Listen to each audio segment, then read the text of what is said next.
Siapin duit segepok, ini 4 perusahaan potensi IPO jumbo di tahun 2025. Ini sudah diupload di media sosial Instagram @cnbc-indonesia. Kita lihat ke komentar yang pertama. Ya, kita lihat komentar yang pertama, @Fadli Mardani, duit segepok untuk bayarin hutang mereka. Nah ini lumayan bisa dibahas ya. Karena kan kalau kita bicara soal usaha, kalau usahanya cukup besar ya sudah pasti ngutang. Beda ya kalau kita bicara soal financial planning. Nanti kita akan bahas begitu ya. Ya, ada opini lainnya lah ya dari netizen gitu ya. Tadi pertama untuk membayar utang mereka kali ini dari @Willeris29A. Jangan kejebak guys, IPO itu nguruk duit dari masyarakat. Sayangi duit Anda. Lebih baik hilang peluang daripada hilang uang, kondisi ekonomi sedang nggak baik-baik aja. Ditambah ada PPN Januari 12%. Iya kan, tapi lumayan ini juga sih, seru juga kalau di... Ngegas banget itu tadi ya komennya ya. Gitu, sayangi uang Anda, wow, iya, sayangi uang Anda, gitu. Apa nih maksudnya gitu kan. Frugal living kan. Frugal living kah? Gitu kayak, jadi gitu. Di eman-eman gitu kali maksudnya ya, nanti kita bahas ya. Kemudian kita lihat juga ke komentar selanjutnya dari Yung Yunggi, sudah siap dana segar, siap untuk nyopet IPO. Nah itu balik lagi kan sebenarnya keputusan kita apakah kita memang mau nahan atau sebenarnya mungkin seperti komentar tadi kita masih tetap mau mengejar peluang yang ada karena peluang pasti tetap ada bahkan di tengah sejumlah tantangan yang ada. Ada juga @Ivan Kurnia. Mikir apa kalian nggak mau migrasi ke saham US kah gitu ya. Mungkin ini juga salah satu yang masih kecewa nih ya dengan performa atau kinerja dari pasar saham Indonesia di 2024 ini. Yes, betul. Ditambah lagi saham-saham yang biasanya IPO lagi-lagi yang melantai kok saham-saham yang sangat-sangat PEP gitu, politically exposed sangat-sangat dekat gitu dengan politik exposed person dan juga konglomerat. Kredibilitasnya lagi-lagi gitu ya. Jadi apakah necessary dengan kita invest ke pasar keuangan itu juga akan berpengaruh terhadap keuangan kita ataukah hanya benar-benar ngasih ke konglomerat saja gitu kan ada pandangan-pandangan seperti itu ya sebenarnya juga mesti padahal kalau kita invest di saham domestik kan juga selain ya pastinya kita berharap keuntungan dan lain-lain tapi kan juga ada moral begitu ya kalau kita bicara apakah kita akan pindah ke saham-saham US ini kalau bicara soal moral ini kita bisa satu sesi lagi begitu kan ya, kita lihat ke komentar yang terakhir yaitu dari @Rio_Haditya_GNWN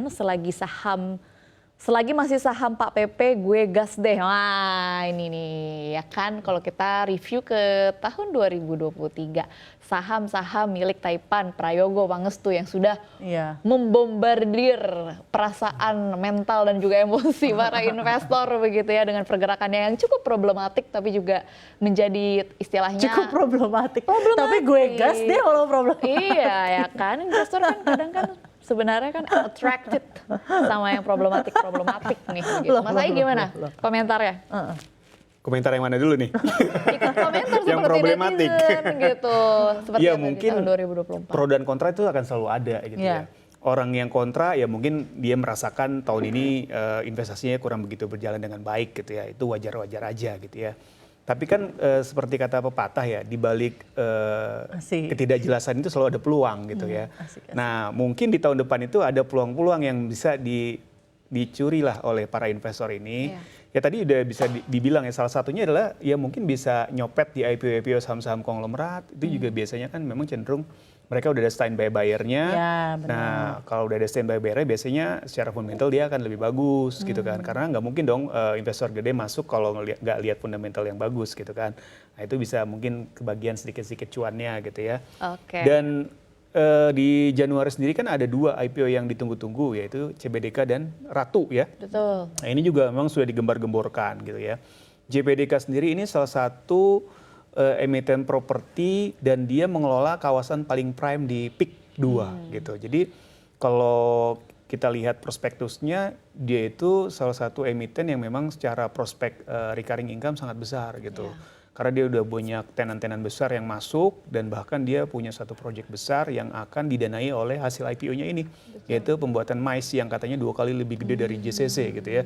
Dan katanya udah ngantri event-event yang mau bertempat di sana. Jadi sebenarnya secara fundamental bisnis mungkin ini bagus dan bisa jadi salah satu opsi dari investor untuk mengeruk cuan ya kalau memang mau gitu ya.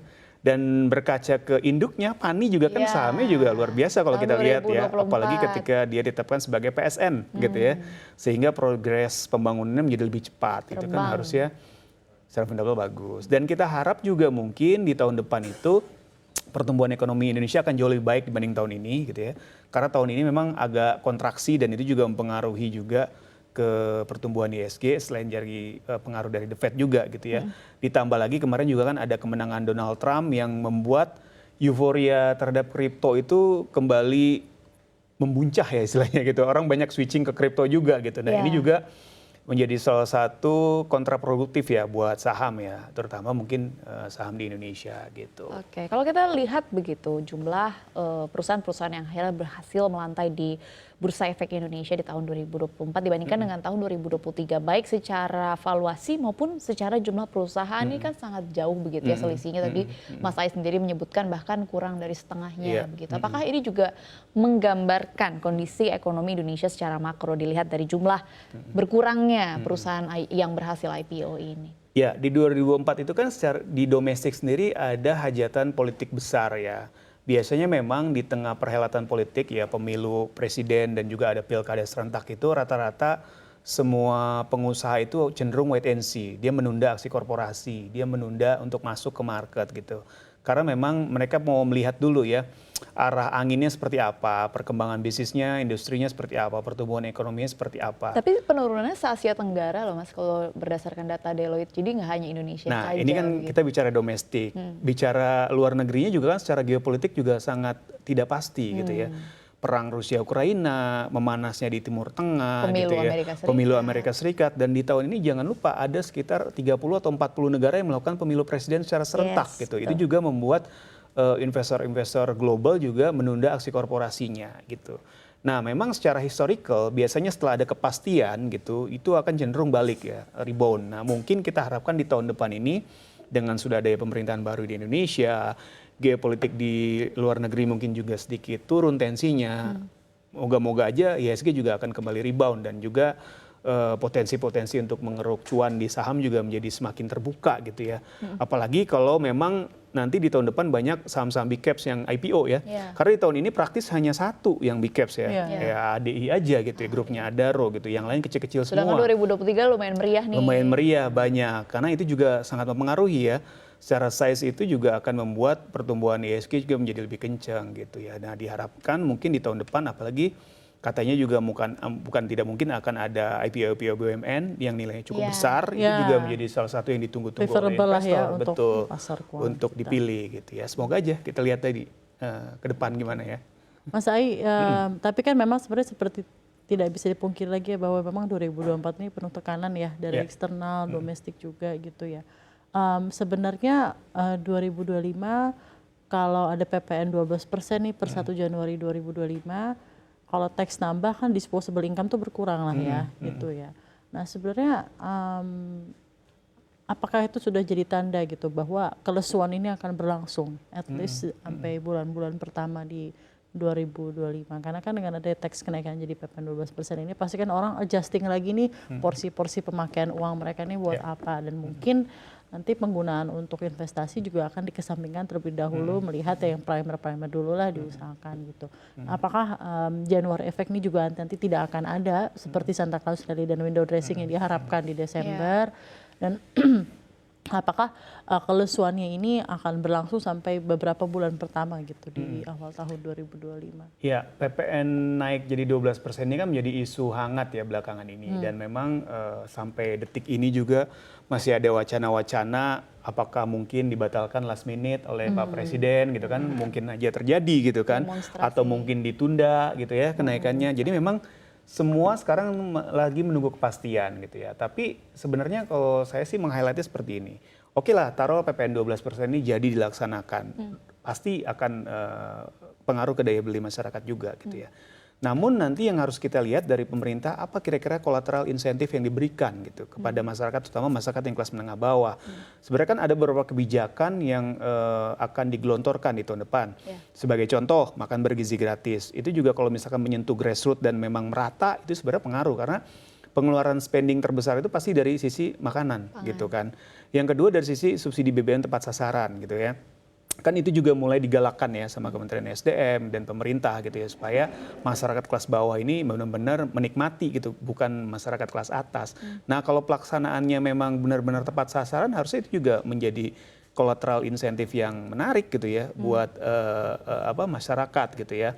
Belum lagi kalau misalkan let's say program 3 juta rumah yang akan dibagikan gratis katanya kan. Ini juga menjadi satu insentif yang menarik loh, karena rumah ini salah satu cost yang cukup besar gitu ya. Sekarang ini apalagi di kota-kota besar seperti Jakarta sangat sulit sekali beli rumah gitu ya. Kalau memang ini bisa dilaksanakan, itu juga menjadi satu insentif yang luar biasa gitu ya.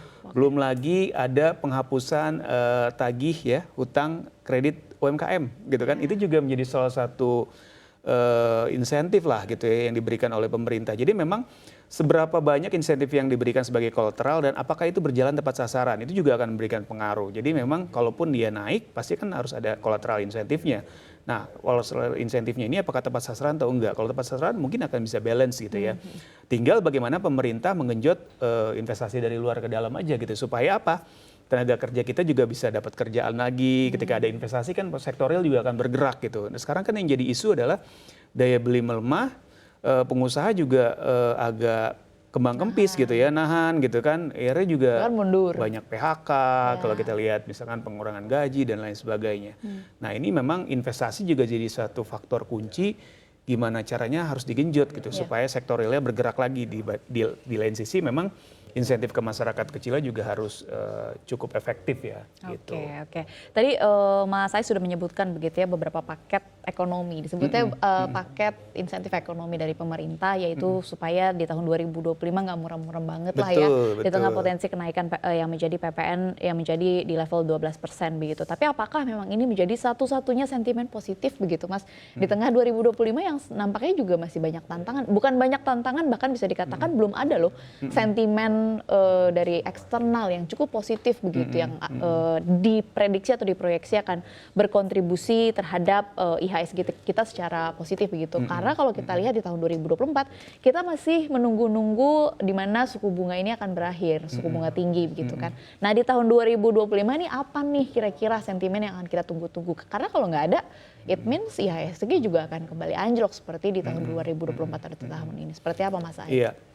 Jadi salah satu yang membuat IHSG atau pasar saham lesu juga karena memang suku bunga tinggi. Kenapa? Ketika suku bunga tinggi itu otomatis orang akan mencari instrumen-instrumen relatif lebih safe ya. Dalam hal ini kayak obligasi negara secara return dia jauh lebih tinggi dan secara resiko dia akan jauh lebih aman gitu ya.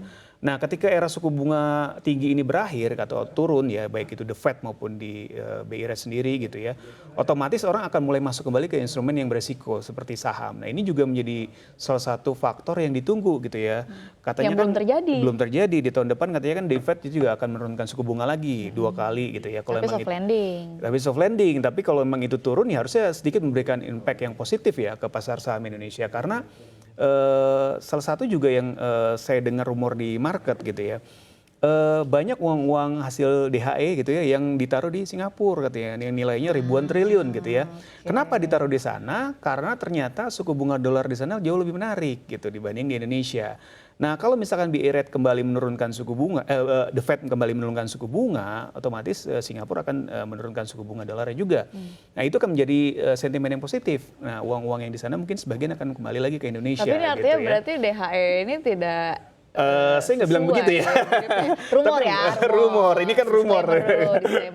Rumor memang selalu ada di market gitu ya. Dan memang secara investor, dia secara nature-nya akan mencari di mana instrumen yang lebih baik gitu dengan resiko yang lebih rendah. Itu nature-nya investor. Memang seperti itu, mau investor kecil sampai investor gede. Ya, pragmatis aja lah intinya pragmatis ya, gitu. Ya. Jadi gimana caranya memang dalam negerinya ini menarik gitu kan. Ketika dalam negerinya menarik dengan secara langsung orang juga pasti akan berbondong-bondong ke sini gitu kan.